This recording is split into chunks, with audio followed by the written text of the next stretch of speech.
దేశాభివృద్ధిలో ఇంజనీర్ల పాత్ర ఎంతో కీలకమని యువ ఇంజనీర్లు అంతా సర్ మోక్షగుండం విశ్వేశ్వరయ్యను ఆదర్శంగా తీసుకోవాలని JNTUK incharge vice chancellor professor Muralikrishna పిలుపునిచ్చారు. లయన్స్ క్లబ్ ఎలైట్ ఏర్పాటు చేసిన ఇంజనీర్స్ డేలో ఆయన ముఖ్య అతిథిగా పాల్గొన్నారు. కాకినాడ కాస్మోపాలిటన్ క్లబ్ లో లయన్స్ క్లబ్ కాకినాడ ఎలైట్ ఆధ్వర్యంలో ఇంజనీర్స్ డే ఘనంగా నిర్వహించారు. తొలుత క్లబ్ జాయింట్ కార్యదర్శి పివి రాఘవరావు అతిథులకు స్వాగతం పలికారు. సమావేశానికి క్లబ్ ప్రెసిడెంట్ ఎంఎస్ఆర్వి సత్యనారాయణ అధ్యక్షత వహించారు. ముఖ్య అతిథిగా JNTU incharge vice chancellor Muralikrishna, ఇన్వైటీగా డాక్టర్ బాదం బాలకృష్ణ పాల్గొన్నారు. క్లబ్ అధ్యక్షులు సత్యనారాయణ మాట్లాడుతూ ఇంజనీర్లు మన దేశ నిర్మాణంలో కీలక పాత్ర పోషిస్తున్నారని అన్నారు. మనం ఉపయోగించే ప్రతి పరికరం వెనుక ఒక ఇంజనీర్ సృష్టి ఉంది అని అన్నారు.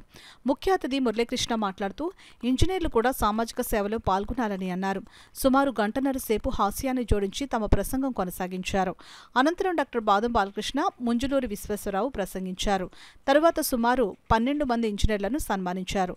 వారిలో JNTU registrar Ravindranath, electrical EE Uday Bhaskar, Srinivas Sastry, Guturu Satyanarayana, Mangaraju, Kishore Kumar, Phanindra, Venugopal ఉన్నారు. చివరగా క్లబ్ జాయింట్ సెక్రటరీ పివి రాఘవరావు ఓట్ ఆఫ్ థ్యాంక్స్ చెప్పారు.